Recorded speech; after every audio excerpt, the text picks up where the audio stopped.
Good morning. I'm actually going to brew a filter coffee using the V60 today. It's one of my favourite brewing methods.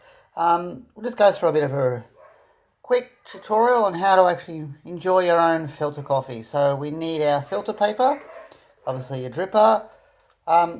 You can use a special Hario server or something, or if you don't have one of them, we can just take that off and you can just put your own cup on there and go straight into your cup. Doesn't really matter. So I'm actually going to use the server today because I want to see the colours and how it all looks after I brew it. So we're going to pop it in the server there for you. So I've got my scales and I've had them all to 0. First thing you really need to do is get your water and wash your filter. Again, the reason we wash our filter is to remove the chemicals and the flavouring from the bleach paper. And also it does warm up a little bit of the server and the dripper at the same time. So just getting there. One thing to do is when you wash the filter, always make sure you remove the water. I'll just tip it away over here because you don't want that water sitting in the bottom of your coffee when you're ready to brew. Okay. What I've got here today is I've got our 15 grams of lovely coffee. That's a little bit coarse. That's how I like it. It brings out a bit more flavours through there. I'm going to tip that in the top there. So let's tap that in. That have been freshly ground. I ground them a minute before with my Commandant grinder. Absolutely amazing grinder, these ones. Let's pop that there. Let's tap it there so it's nice and flat. So I have that nice consistency. There we go. Alright, we're going to pour now. So it's 15 grams and I'm going to use up to 250 mils of water. First thing we do is I'm just going to push start. We pour in a little circular motion till we get to about 50 grams.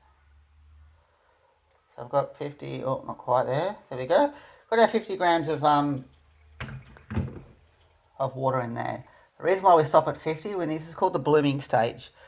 When the coffee bloomings, it's moving the acidic, so it's getting the flavours in there just to get rid of the vapours and acidics from that there. So do our 50 grams. I wait for about 30 seconds to let it do that until it's fully dripped through. And then we pulse again till another 50 grams. I like pouring 50 mil pulses, just in circular motion, as you can see. So that would be 100 grams I'd stop at now. There we go. My water is about 93 degrees Celsius. It's just a temperature I'm happy with, between 91 and 93. If you can't control your kettle, just take it off the boil, let it sit there for a minute, let it drop down a bit, just to have the different flavours through there. Yep, that's fully drained through. Now we do it again. So keep going in the circular motion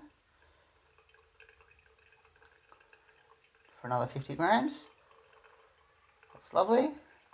I'm sitting on 150 mils at the moment, and it's taking me about 1 minute and 25 seconds. So got a bit of a jiggle there. So the even extraction comes through there, and you can see it dripping through. I'm using a coffee that's from Ethiopia today. It's a Guji region. It's the heirloom variety on that one, and this tasting notes on this one is phenomenal. Let me just pour this next 50 grams, and we'll keep talking about that coffee. That's it. That's my 4th pour, by the way. Yeah, this is very sweet. It's got a little bit of acidic through it. Got like a little lemon lolly, strawberries and black currant. So it's a very interesting coffee. It's quite complex. It's got those flavours there for you to enjoy. So we only need one more pour. Then we've got our ratio of coffee there to water there. So 250 mils to 15 grams of coffee. Often, if I feel like a bigger cup, I'll make 20 grams of coffee, but I'll pour 300. So it's the same ratio, just depending on how you like to pour it. So many ways you can change your pouring method, the variations you can do. But if you do decide you want to change it up, only change one variable at a time. So you change how much you pour and see how you like the flavour, but keep everything else the same. Or you keep pouring exactly the same, but change the grind size, or change the water temperature. You change only one thing at a time and you're going to get different flavours coming through. So it's we're all there. just about done with our beautiful pour. As you can see, it is lovely. This is actually from Extraction Artisan Coffee. They're a very, very good roaster locally. And that's what we have. And as you can see, the bed, it should be nice and flat, which it is. Okay, just pop that over there. We're just going to give it a bit of a swirl. There we go. And now we're going to be all ready to enjoy our wonderful filter coffee. Let's go. Thank you.